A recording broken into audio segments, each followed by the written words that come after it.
I love it. I love it. I love it. Look at this. This is the greatest thing I've ever seen. Hey, I'm not surprised.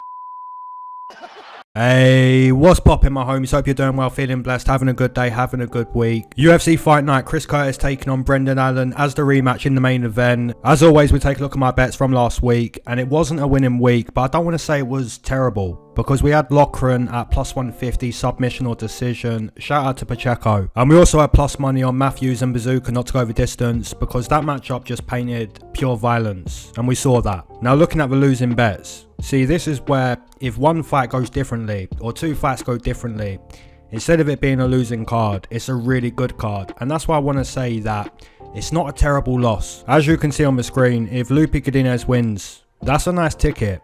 If Bruno Silva wins, that's a nice ticket. And just to speak about Lupi's performance, I don't think her performance was bad. You know, she won most of round one, but then gave away the end of round one. And round two, that's a weird round. I hate rounds like that. You know, for the whole of round two, going for the heel hook, sniffing toes. Let's get back to the feet. Let's cause damage. So round two, you know, giving up a round like that, disappointing. And then the final round, for the most part, she won that round. But the same as round one, you know, gave away the round at the end. Now, Bruno Silva, no words. I've got no words. You got teed off on by Chris Weidman. That means I'm never going to pick you to win a fight ever again. I don't care who he fights. I don't care.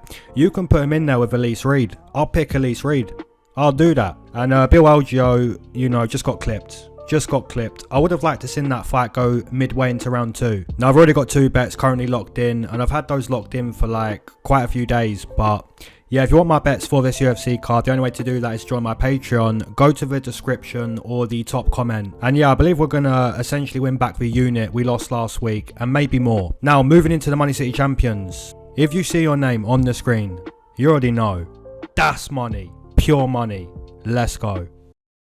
Now, first matchup on the card, we've got Melissa Mullins taking on Nora Cornolle. And guys, I made money on Melissa Mullins and Nora Cornolle in their UFC debuts. They put in some nice performances. Melissa Mullins put on a grappling masterclass. She took Arina Alexeyeva to the mat and essentially dominated that fight. The only knock you could have on Melissa Mullins was she didn't really show killer instinct on the mat. You know, didn't wrap up the neck, didn't wrap up an arm, didn't finish the fight. But in all fairness, the performance of Melissa Mullins, it was good to go. Now, Nora Cornolle got brought into UFC for UFC Paris. And Nora Cornolle does have some good experience. You know, that's why she got brought into the UFC Paris card. But I think against Melissa Mullins, it's going to be more difficult to stay on the feet than what it was against Jocelyn Edwards. And guys, the main reason why I sided with Nora Cornolle against Jocelyn, if you look at Jocelyn, her grappling's really bad. Her wrestling's not good. So that's the main reason why I sided with Nora in a UFC debut. But against Melissa Mullins, a girl that put on a grappling masterclass, give me Melissa Mullins to win the fight. And guys, there is a chance that when Melissa Mullins clinches up with Nora, Nora's about Muay Thai. Right, so knees and elbows in the clinch, but you know, like I said, it worked against Jocelyn. This time round, I don't expect that. Now guys, moving into a matchup between Cesar Almeida taking on Dylan Budka, and this is a difficult prediction to make. It's difficult because Dylan Budka is a better wrestler than Cesar Almeida, and Cesar Almeida is a better striker than Dylan Budka. So if the matchup stays on the feet, Cesar Almeida is going to piece up Dylan Budka, and if the matchup goes to the mat, then we're going to see Dylan essentially out-grapple and dominate Cesar Almeida on the mat. So really it's a matchup where you've got two very contrasting styles. And this is what mixed martial arts is all about, right? You have your base, and then you have to work on your secondary skills, right? To make yourself a mixed martial artist. So really guys, matchups like this, they're pretty fun to watch. Because Dylan Budka, if it stays on the feet, you're going to get tested. And Cesar Almeida, he's got the extensive background in kickboxing, but Dylan Budka's not going to bring that. You know, he wants to get to your legs, get to the single, get to a double, get the fight to the mat. For me personally, I'm going to side with... Who am I going to side with? Give me Dylan Budka. But I'm not exactly confident with that prediction because, you know, Dylan Budka's only had 9 professional fights. Cesar Almeida, an elite kickboxer, but this is mixed martial arts. Now moving into a matchup between Jean Matsumoto taking on Dan Argueta. Now guys, here's the thing. Before I got into the tape, I was kind of thinking, you know, this one's kind of difficult. But when I went back and watched the Contender Series performance of Jean Matsumoto, guys, this guy's impressive. This guy's impressive. Yeah, so he fought Tanner on the Contender. And as you just heard Michael Bisping say, he's been doing Muay Thai from 6 years old, and you see that, right? The calf kicks are lightning quick. Guys, just the overall striking ability of Gene Matsumoto, you know, the hooks, the way he's chaining together the hooks, it's really good stuff, you know, super quick, super technical. And you also see on the Contender with Gene Matsumoto, he kind of lowered his base, you know, high guard, lowered base, and the calf kicks. He put on a really good performance. Now guys, essentially, he's got to go in there and do the same thing, because Dan Argueta, he's a wrestler, right? Wrestling all day. His cardio kind of faded against Miles Johns. So essentially what Dan Argueta has to do is just go into this matchup and basically fatigue Matsumoto with the grappling, with the wrestling. But based on the Contender Series performance, you know, low base, high guard, nasty calf kicks, super quick, super damaging. Based on all those things, I'm going to side with Gene Matsumoto, the Brazilian, to get it done in his UFC debut. Now moving into a matchup between Cynthia Calvillo taking on Piera Rodriguez. Good matchmaking. And it's good matchmaking because if you look at Piera Rodriguez in her last matchup, which she did lose, and it was against Gillian Robertson, she got out grappled, you know, got taken to the mat and got dusted up. Now it's interesting because Cynthia Calvillo is also a grappler, also a Brazilian Jiu-Jitsu player. So Piera Rodriguez is getting a matchup where she essentially just failed this matchup. You know, she just got dusted up by a grappler.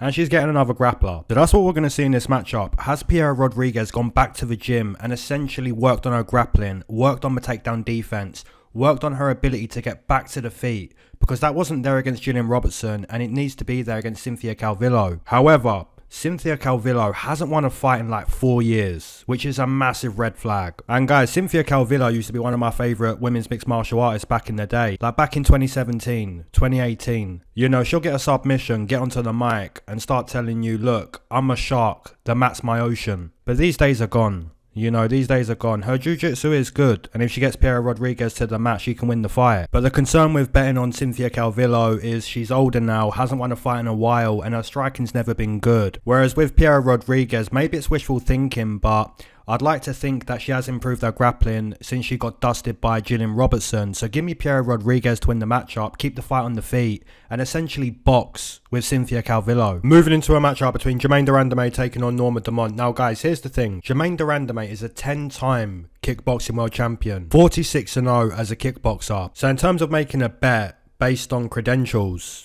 Germaine de Randamie is going to be the pick. However, she hasn't fought since October 2020, and that's a big red flag. And guys, I wouldn't say that Norma Dumont's a world beater, but you know, she's looked okay. The power's good. She's primarily a Sanda player, and Sanda is Chinese kickboxing, which is interesting because most Brazilians would be trained in Muay Thai. If you're a Brazilian, you train in Muay Thai and Jiu-Jitsu. But Norma Dumont, she chose Sanda. Now guys, what I mainly think is going to happen this weekend is Norma Dumont's active, whereas Germaine de Randamie is inactive. And I think you're going to see that in the fight. You know, the decorated fighter is Germaine de Randamie, but she hasn't fought in 4 years. Guys, I don't care how good you are at something. If you take time off, you're not going to get better. You only decline in performance, right? So in my opinion, give me the activity. Give me Norma Dumont. Give me the Brazilian to essentially dust up the decorated kickboxing world champion that is Germaine de Randamie. Now moving into a matchup between Court McGee taking on Alex Morono. Now guys, here's the thing. Court McGee is like 40. And I know we had OSP beat Kennedy and we had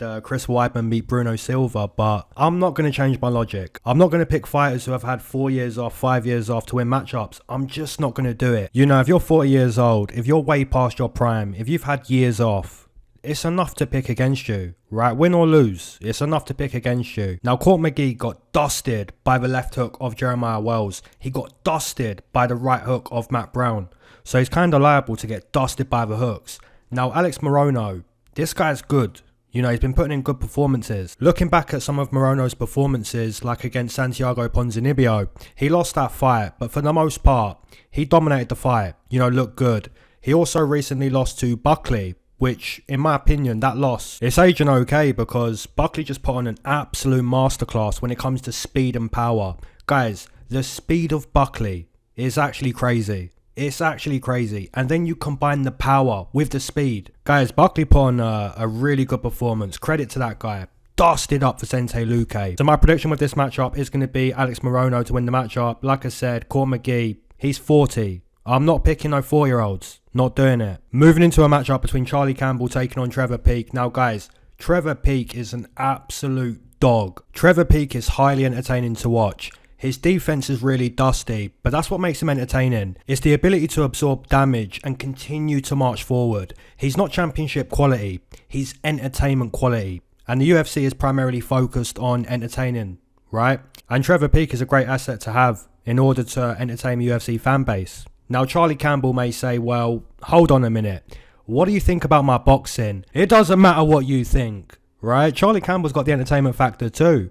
But inside the performance, Charlie Campbell was primarily focused on being a sharp boxer. He was piecing up Chris Duncan before Chris Duncan lands a Hail Mary knockout. And against somebody like Trevor Peek, you do have to proceed with caution. You know, you have to understand that essentially you'll find somebody that is a punch bag, right? And typically punch bags don't go to sleep.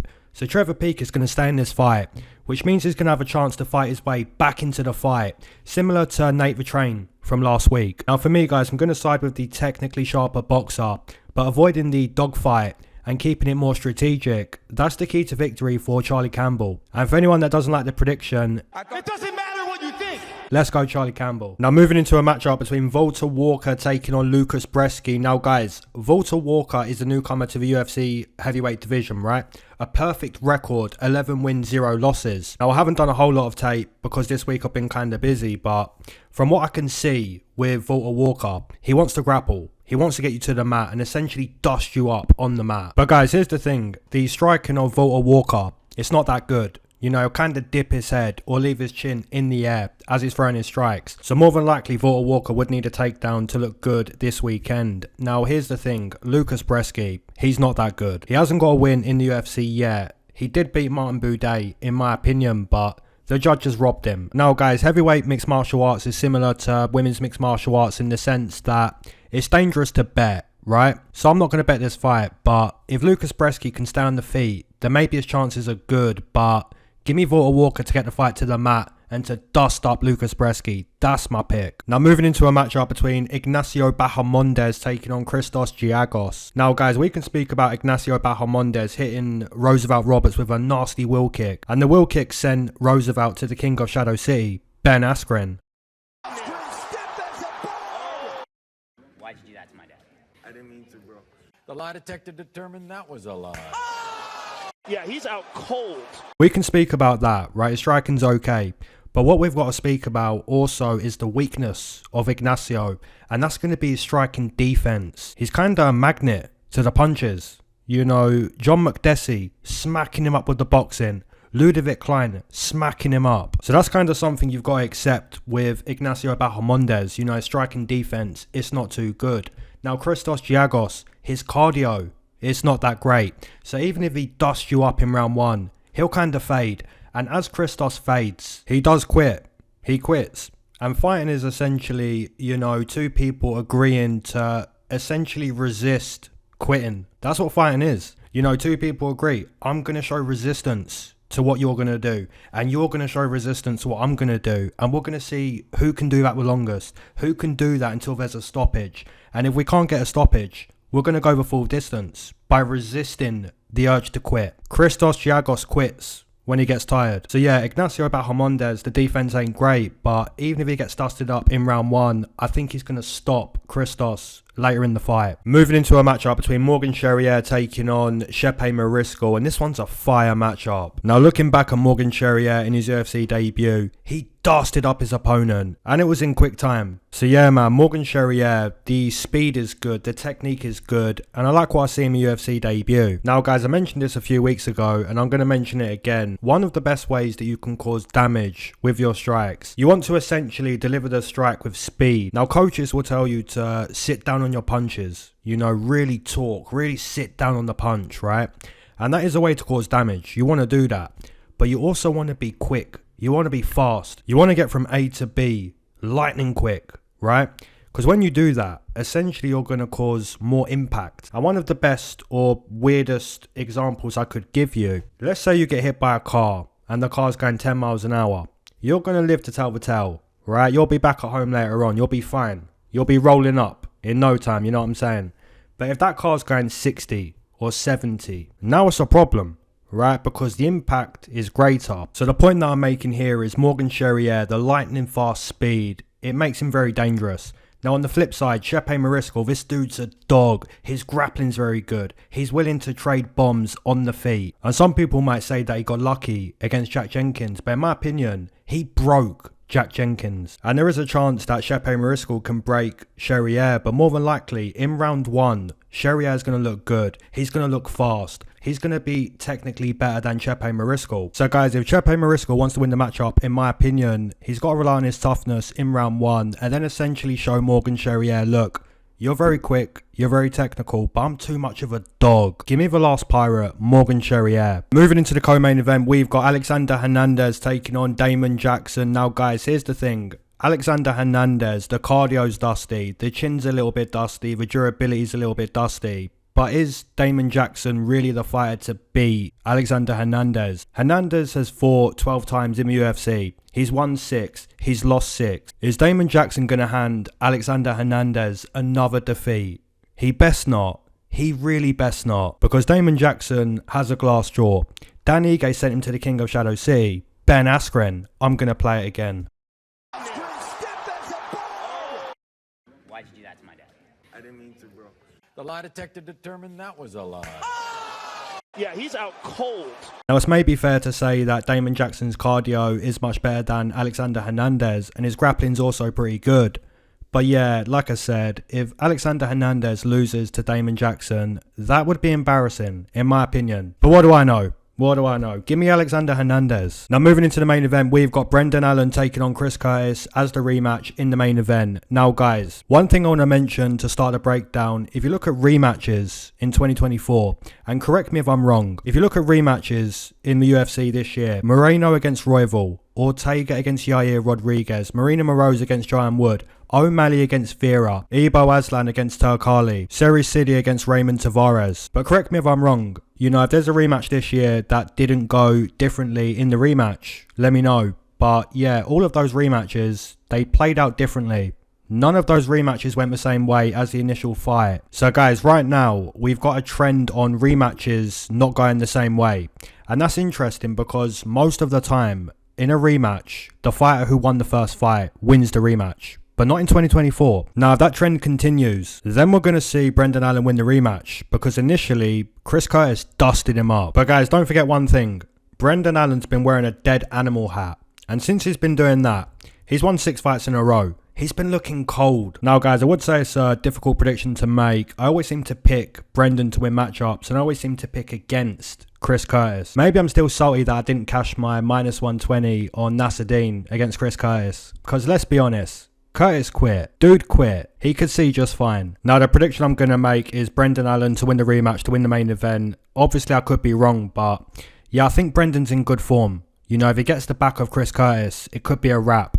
And on the feet, I don't think he's going to underestimate Chris Curtis, you know, seeing as he got dusted. So the prediction's going to be that the rematch trend continues. We don't see the rematch go the same way. Give me Brendan All-In Allen with the dead animal hat to get it done this weekend. Obviously, taking the back of Chris Curtis isn't going to be easy because Chris is a good wrestler. But over 25 minutes and the fact that Brendan is in good form, I think he can get it done. As always, guys, drop down your main event, your co-main event, your parlays, your money city bets, all that good stuff. Drop in the comment section below. And as always, keep your eyes to the sky and never glued to your shoes. Peace.